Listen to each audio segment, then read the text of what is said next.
Nilijaribu mara kwanza wakaniambia sitaweza, nikajaribu mara pili wengi wakasema nacheza, mara ya tatu marafiki wakanzeveza, mara ya nne hata kabla kuanza nikateleza. Kwa mujibu wa sensa ya mwaka 2022, kundi la vijana kutoka miaka 18 mpaka 35 ndio kundi linalotafsiriwa kuwa na nguvu zaidi. Lakini je, jamii inaelewa vipi kuhusiana na kijana? Kijana ni nani?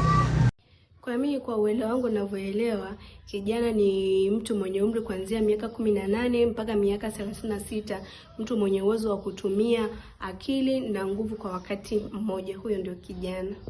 Kwa mujibu wa nchi yetu ya Tanzania, kijana ni yule mwenye kuanzia miaka 18 mpaka 45, lakini kwa mataifa mengine kijana anaanzia miaka 16.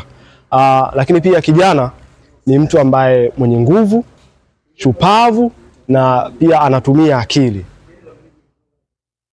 Licha ya kundi hili kuwa ndio kundi muhimu zaidi katika swala la uzalishaji, lakini linakumbana na changamoto nyingi sana. Je, changamoto hizo ni zipi? Changamoto wanazopitia vijana wengi ni changamoto ya ajira, kwa sababu vijana wengi wamesoma, alafu ajira zinazotoka serikalini ni chache. Kwa hivyo vijana wengi wako mtaani kwa sababu ya kukosa ajira. Changamoto ya vijana wengi ni kukosa elimu kuhusiana na maisha. Unakuta mtu ana elimu ya darasani lakini elimu kuhusiana na maisha hana. Inakuwa ni ngumu yeye kupambanua baadhi ya vitu mtaani na sehemu nyingine. Lakini kama mtu angekuwa na elimu ya darasani lakini pia ana elimu kuhusiana na mtaani, basi nadhani vijana tungekuwa tuko salama zaidi kuepukana na vitu ambavyo havina maana. Ya changamoto hizi kuwa zimetawala zaidi, lakini hatimaye safari hii ya changamoto na mafanikio zaidi ni muhimu kwa kila kijana. Je, nini kifanyike? Ili kutatua changamoto za vijana, tulikuwa tunaiomba serikali iandae sera zenye usasa kwa ajili ya kuisaidia kundi kubwa la vijana walioko mtaani. Alafu pia vijana sisi wenyewe tuandae mazingira ya kujitegemea sisi wenyewe.